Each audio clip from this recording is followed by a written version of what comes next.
नमस्कार दोस्तों, स्वागत है आपका हमारे चैनल पर।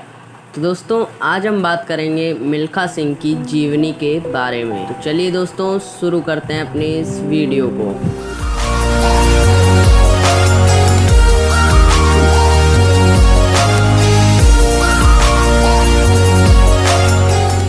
मिल्खा सिंह का जन्म पाकिस्तान के लायलपुर में 8 अक्टूबर 1935 को हुआ था। उन्होंने अपने माता पिता को भारत पाकिस्तान विभाजन के समय हुए दंगों में खो दिया था।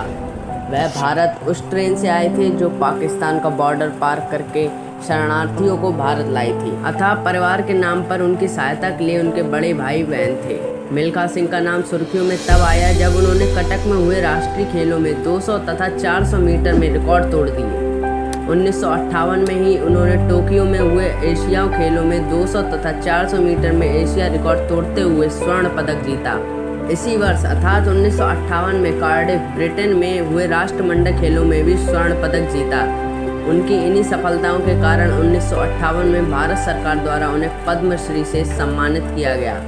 मिल्खा सिंह का नाम फ्लाइंग सिख पड़ने का भी एक कारण था।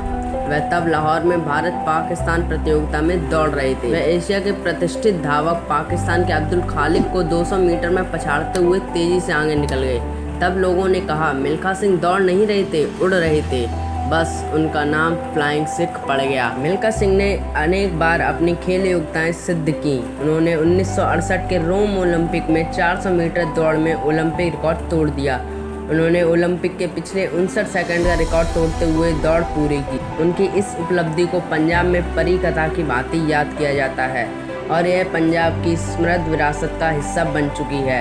इस वक्त अनेक ओलंपिक खिलाड़ियों ने रिकॉर्ड तोड़ा था। उनके साथ विश्व के श्रेष्ठतम एथलीट हिस्सा ले रहे थे। 1960 में रोम ओलंपिक में मिल्खा सिंह ने 400 मीटर दौड़ के प्रथम हीट में द्वितीय स्थान 47.6 सेकंड में पाया था। फिर सेमीफाइनल में 45.90 सेकंड का समय निकालकर अमेरिकी खिलाड़ी को हराकर द्वितीय स्थान पाया था। फाइनल में वे सबसे आगे दौड़ रहे थे। उन्होंने देखा कि सभी खिलाड़ी काफ़ी पीछे हैं, अतः उन्होंने अपनी गति थोड़ी धीमी कर दी, परंतु दूसरे खिलाड़ी गति बढ़ाते हुए उनसे आगे निकल गए। अब उन्होंने पूरा जोर लगाया, परंतु उन खिलाड़ियों से आगे नहीं निकल सके।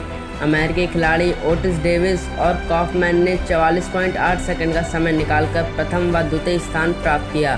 दक्षिण अफ्रीका के मेल स्पेंस ने 45.4 सेकंड में दौड़ पूरी की तथा तृतीय स्थान प्राप्त किया। मिल्खा सिंह ने 45.6 सेकंड का समय निकालकर मात्र 0.1 सेकंड से कांस्य पदक पाने का मौका खो दिया। मिल्खा सिंह को बाद में एहसास हुआ कि गति को शुरू में कम करना घातक सिद्ध हुआ। विश्व के महान एथलीटों के साथ प्रतिस्पर्धा में वह पदक पाने से चूक गए। मिल्खा सिंह ने खेलों में उस समय सफलता प्राप्त की जब खिलाड़ियों के लिए कोई सुविधाएं उपलब्ध नहीं थी, न ही उनके लिए किसी ट्रेनिंग की व्यवस्था थी। आज इतने वर्षों बाद भी कोई एथलीट ओलंपिक में पदक पाने में कामयाब नहीं हो सका है। रोम ओलंपिक में मिल्खा सिंह इतने लोकप्रिय हो गए थे कि जब वह स्टेडियम में घुसते थे, दर्शक उनका जोश पूर्वक स्वागत करते थे। यद्यपि वहां वह टॉप के खिलाड़ी नहीं थे, परंतु सर्वश्रेष्ठ धावकों में उनका नाम अवश्य था। उनकी लोकप्रियता का दूसरा कारण उनकी बड़ी हुई दाढ़ी व लंबे बाल थे। लोग उस वक्त सिख धर्म के बारे में अधिक नहीं जानते थे, अतः लोगों को लगता था कि कोई साधु इतनी अच्छी दौड़ लगा रहा है। इस वक्त पटका का चलन भी नहीं था, अतः सिख सिर पर रुमाल बांध लेते थे। मिल्खा सिंह की लोकप्रियता का एक अन्य कारण यह था कि रोम पहुंचने के पूर्व वह यूरोप के टूर में अनेक बड़े खिलाड़ियों को हरा चुके थे और उनके रोम पहुंचने के पूर्व उनकी लोकप्रियता की चर्चा वहां पहुंच चुकी थी। मिल्खा सिंह के जीवन में दो घटनाएं बहुत महत्व रखती हैं। प्रथम, भारत पाकिस्तान विभाजन की घटना जिसमें उनके माता पिता का कत्ल हो गया था तथा अन्य रिश्तेदारों को भी खोना पड़ा।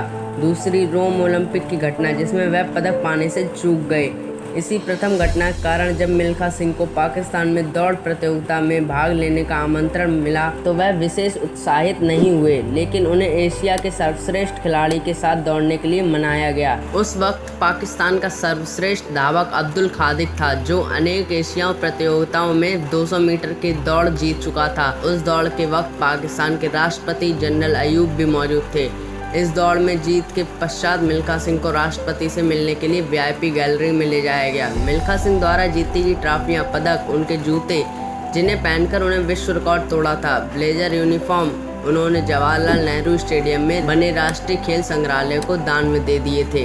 1962 में एशियाई खेलों में मिल्खा सिंह ने स्वर्ण पदक जीता। खेलों से रिटायरमेंट के बाद वह इस समय पंजाब में खेल, युवा तथा शिक्षा विभाग में अतिरिक्त खेल निदेशक के पद पर कार्यरत हैं। उनका विवाह पूर्व अंतर्राष्ट्रीय खिलाड़ी निर्मल से हुआ था। मिल्खा सिंह के एक पुत्र तथा 3 पुत्रियां हैं। उनका पुत्र चिरंजीव मिल्खा सिंह, जीव मिल्खा सिंह भी कहा जाता है, जिन्हें भारत के टॉप गोल्फ खिलाड़ियों में से एक है तथा राष्ट्रीय व अंतर्राष्ट्रीय स्तर पर अनेकों पुरस्कार जीत चुका है। उसने 1990 में बीजिंग के एशियाई खेलों में भी भाग लिया था। मिल्खा सिंह की तीव्र इच्छा है कि कोई भारतीय एथलीट ओलंपिक पदक जीते, जो पदक वह अपनी छोटी सी गलती के कारण जीतने से चूक गए थे।